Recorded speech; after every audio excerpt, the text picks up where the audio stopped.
نحوه ساختن و استفاده کردن از خواستن.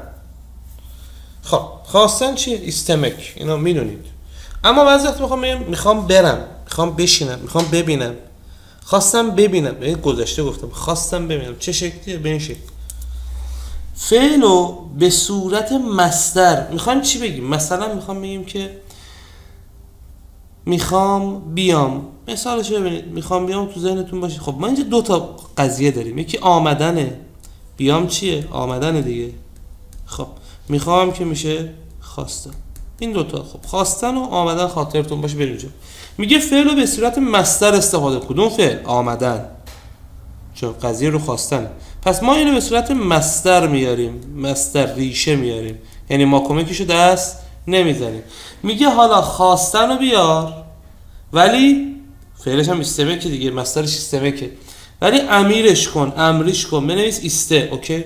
حالا هر زمانی رو که میخوای بهش اضافه کن، هر پسوند زمان. خب استه ایه، پس ایور، استه ای هستش، دی اجک ایر میش. خب یعنی چی؟ و زمانهای شخصی که مربوط به هر کدوم از این زمانها میشه دیگه. این طبق قانونی که داشتیم، مثلا دی با م نه بو، م نه بوش که بود، پسوندهای شخصیش استمراری ایور بود با پسوندهای شخصی ایم ام. هر کدوم که تا الان بلدی رو میذارید اونجا، یعنی همه این زمانها رو یاد گرفتیم ما تو گرامرش. مثال میخوام بیام. خب من گلمکو به صورت مصدری نوشتم. اوکی.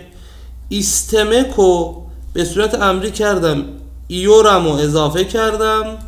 طبق قانون قرار گرفتن صدا دارا میدونم ای و ای خوردم به هم، طبق قانون چارت ای رو حذف میکنم، ایش بمونه که برخورد نکنه. گلمک استیور، شخصم هم که میدونم تو استمراری اومه دیگه. گلمک استیور، میخوام بیام. خواستم بیام، گلمک استدیم، گذشته گفته، ببینید دیگه می توش نیست، خواستم گذشته، گلمک استدیم. میخوام بیام، دوست دارم بیام، گلمک استریم. همونه ها، میخوام بیام فقط با زمان حال ساده گفته شده، دوست دارم بیام. خب بیشترین استفادهش توی ایو رو دیگه، یعنی استمراری و گذشته با ساده است. اون یکم استفاده میشه، نه که نشه. گلمک استمیش، ولش کن، دوست داشت بیاد دیگه. دوست داشت ه آخرش که دیدم تو فارسی فهمیدم که این از میش استفاده شده. خب در نتیجه پس اول فعلمو که اون فعلی که مثلا میخوام ببینم، دیدن، اونو مصدر می نویسم. استمکو امری کردم، استه میشه. زمانی رو که نیاز دارم استفاده کنم، ایور استمراری، دی گذشته، اجک آینده، ایره حال ساده، میشم ماضی نقلی. 5 زمانی که ما خوندیم تا الان، و به اضافه پسوند شخصی که خودش هر کدوم از زمانا که ایور و اجک و ایره با میش یکیه، دی معنی باش بود دیگه، خاطرتون باشه. اونو میذارم. بریم سراغ صفت ساز مثبت. صفت ساز مثبت چیکار میکنه؟ اسمو میدیم، پسوندی رو بهش اضافه میکنیم که اینجا هست، لی، ل، لو، لو، طبق چارتایی صفت مثبت میده. یعنی چی سپر؟ یعنی این که شکر یعنی شکر، قند.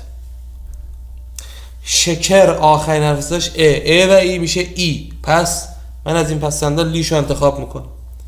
شکر، لی، دارای شکر یعنی چی؟ شیرین. süt یعنی شیر، sütlü یعنی چی؟ شیردار، دارای شیر. Kahveniz sütlü mü olsun, sütsüz. منفیش من الان میگم. sütlü یعنی دارای شیر. tuzlu یعنی شور، دارای نمک. mut یعنی مود دیگه، میگیم تو انگلیسی هم داشتیم مود. mut یعنی مود. mutlu یعنی خوشحال. mutlu. این پایینم مثالا رو با کلماتش نوشتیم، ببینید. tuzlu yemek غذای نمکدار، شور. kirli gömlek یعنی کثیف. şekerli kahve یعنی قهوه شیرین. yağmurlu hava، یامور یعنی باران، یامور یعنی هوایی که دارای بارونه، هوای بارونی. bilgili انسان، bilgili یعنی bilgi یعنی دانش. bilgili یعنی کسی که دانش داره، میشه چی؟ دانشمند، آدم دانشمند، انسان دانشمند. neşe یعنی نشاط، neşeli یعنی دارای نشاط. neşeli çocuk بچه‌ای که شاد، خوشحاله. صفت ساز منفی چیه؟ میگه که شما اسمو بیار کنارش یکی از این چهارتا طبق قانون چهارتایی. ما به درس 6 رسیدیم، همش قانون چهارتایی بوده. آ و او، ا و ای، او و او، او و او. خب اسمو میذارم، یکی از این سوزا رو طبق آخرین حرف صدا داره اسمم انتخاب میکنم، میشه صفت ساز منفی. شکر سیز بدون شکر، سود سوز بدون شیر، توز سوز بدون نمک. یه صفت سازی هم داریم که خیلی کاربرد داره واقعا. چیکار میکنه؟ میگه اسمو بده، یا لیک بذار، یا لوک، یا لوک، یا لوک، طبق قانون پسوندهای چهارتایی. طبق قانون پسوندهای چهارتایی اسمو میدم، لیک، لوک، لوک یا لوکو میذارم، صفت میشه. گوزل یعنی زیبا، گوزل میشه زیبا. میخوام بگم زیبایی، مرکز زیبایی میشه چی؟ گوزل. آخر نفسش چیه؟ ا. طبق قانون چهارتایی باز هم لیکو میذارم، میشه گوزلیک سالونو. معلم میشه چی؟ öğretmen. öğretmen.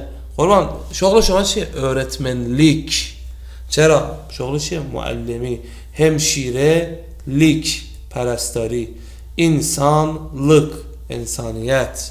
همه اینا نمیگم معنی همیشگیش با معرفه فارسیه بگم که زیبایی معلم. بعضی جا مثل انسانlık نمیشه انسانی، میشه انسانیت. انسانlık yapalım.